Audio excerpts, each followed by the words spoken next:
Hi guys! Welcome back again for another video. I'm sorry kung ngayon lang po ako nakapag-update at na-busy ang bakla. Ayan, for today's video, i-explain ko naman sa inyo or ituturo ko sa inyo paano mag-file ng second quarter or first quarter sale lang naman yun ng inyong BIR. Mas maigi po kung gagawin nyo ito is naka-online kayo, connected kayo sa Wi-Fi or may data po kayo. Pupunta po tayo ngayon sa Google. Ayan, explain ko na sa inyo. Punta kayo sa Google and i-search nyo lang po ang EBIR form.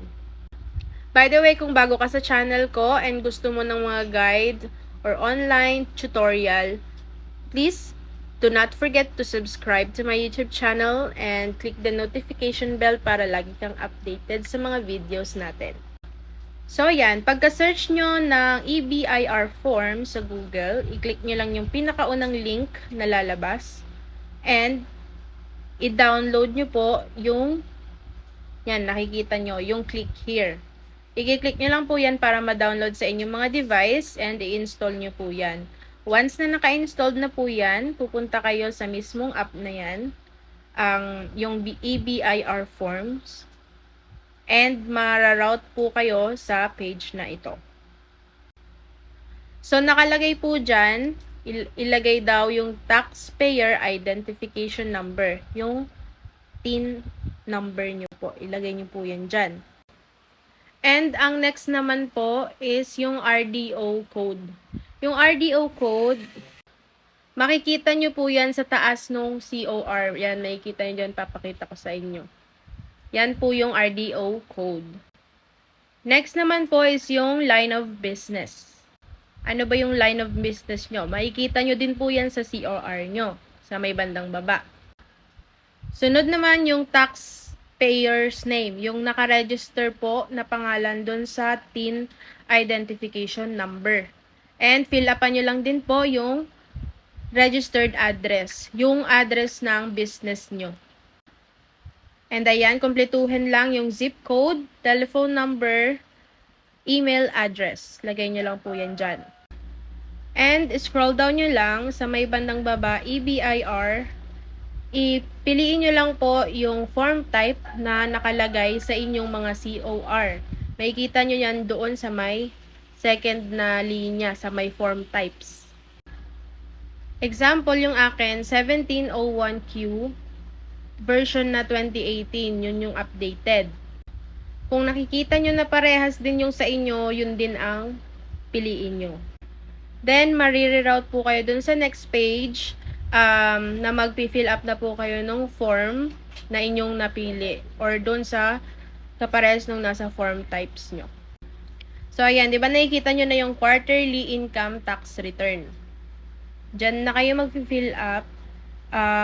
Dito sa number 1, syempre ang ginagawa natin ngayon is yung second quarter. So, i-click nyo po dyan yung second.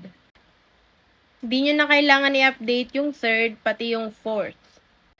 Yung sa number 5 naman, automatic na dapat yun na may lalabas na identification number ninyo. Kasi nilagay nyo na po yan dun sa first page. Sa number 7 naman, ang pipiliin nyo po is kung ano yung type ng inyong business. Sa akin, ang pinili ko po is sole proprietorship or sole proprietor. Dito naman sa number 8, piliin nyo po kung kayo ay naka 8% na IT rate. Yun po ang i-click nyo. Kasi usually, halos lahat naman siguro is naka 8% na. Number 11 naman, lagay nyo lang po yung date of birth ninyo. Yung sa, kung sino man yung nakaregister sa TIN identification number na meron kayo. And second is yung sa email address, automatic meron na po yan. Sa number 13 naman, lagay natin dyan sa citizenship, syempre Filipino. Pero kung ikaw hindi Filipino, lagay mo na lang din kung anong uri ka ng tao. Char. Sa number 14, kung wala ka namang foreign tax number, wag mo nang ilagyan. And sa number 15, no pa rin.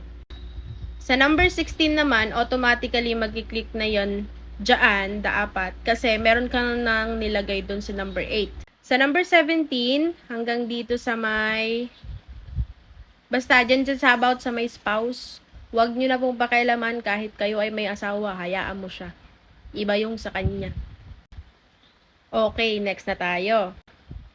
Scroll down mo na yan and i-click mo yung validate para ma-validate yung mga finil up natin. Kapag nag-successful, click nyo lang yung okay. Then, after mo maklik yung okay, click mo lang ulit yung edit. Then, click mo din yung next para mag-proceed na tayo sa next page. Marami kang makikita dito sa page na to pero hindi lahat kailangan mong lagyan. Kasi pupunta ka lang dun sa kung anong IT rate ang meron ka or type ng IT rate ang inyong BIR. So, since naka 8% ako, pupunta ako ngayon sa 8%. Para naman sa number 47, ilalagay mo dyan kung magkano ang kinita mo nitong second quarter. Ngayon, example lang yung nilagay ko Sa number 50 naman, ang ilalagay mo naman dyan is yung kinita mo nung last quarter. I mean, yung previous na kinita mo, previous quarter. Example, lalagay ko dito 100K. So, kung makikita nyo, sa may number 54, meron tayong babayaran na 20,000 for tax. Pero, kung makikita nyo sa number 52, meron dyan income tax rate na ibabawas natin, which is 250. Lagay nyo lang yung 250,000 para hindi kayo magkaroon ng tax. So, yan, pag nilagay nyo dyan, magiging 0 yan. So, wala tayong babayaran. So, kung isipin nyo guys, hindi talaga siya ganun ka-conflict. Nagpapa-conflict lang talaga yung mga nasa utak nyo. Yung mga question marks. Char. Kapag okay na, balik ka lang sa previous page, scroll down mo lang, click the prev dyan, nakalagay prev. Then, i-validate mo ulit. So, ayan, validation successful. Ngayon, i-click mo na yun yung submit. Click mo lang yung okay. Wait mo lang yung confirmation. Pag nagkaroon ng error, balik ka lang ulit dun sa page, i-submit mo ulit. Then, kapag na-submit mo na yan, may marireceive kang confirmation, punta ka sa email mo, may marireceive ka dyan kagaya nito, and, ayun na, okay na. Tapos na, char. Ayan, kung gusto nyo pa ng more videos, comment lang kayo sa comment section para gumawa ko ng tutorial, okay?